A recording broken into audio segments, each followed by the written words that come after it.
सणासुदीच्या काळात साखरेच्या दरात मोठी वाढ झालेली आहे आणि त्याचबरोबर तांदूळ, खाद्यतेल आणि खोबरं या गोष्टी देखील वाढलेल्या आहेत, महागल्यात। साखरेचे दर 70 रुपये प्रति किलोवर गेलेत आणि या महागाईमुळे सर्वसामान्य नागरिकांचं कंबरडं मोडलंय।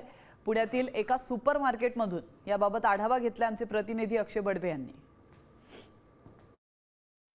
ऐन सणासुदीच्या तोंडावर जिभेवर गोड लागणारी साखर सामान्यांचा खिसा तिखट आणि गरम करणार दिसतीये। कारण गेल्या 2 आठवड्यांपासून साखरेचे भाव जर बघितले तर जवळपास दुप्पट झालेत।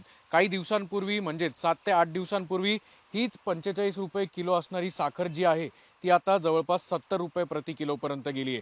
आगामी काळ हा सगळा गोकुळाष्टमी असेल, गणेशोत्सव असेल, हा सगळा असणार आहे। त्यामुळे ऐन सणासुदीत फक्त साखरच नाही तर साखरेसोबत इतर जे महत्त्वाचे कडधान्य असतील किंवा अगदी तांदूळ, गहू, शेंगदाण्यासारखे जे सगळे रोजच्या वस्तू आहेत या सुद्धा महाग झाल्याचं आपल्याला पाहायला मिळतंय। काय सध्याची परिस्थिती आहे, साखरेचे भाव जे आहेत त्याच्यात किती फरक पडतोय? साखर पहिलं 42 रुपये होती 2 आठवड्यापूर्वीच, 50 झाली आणि 1 आठवड्यात असं झालं की डायरेक्ट साखरेने रात्रीतून 20 रुपयाचा जंप केला।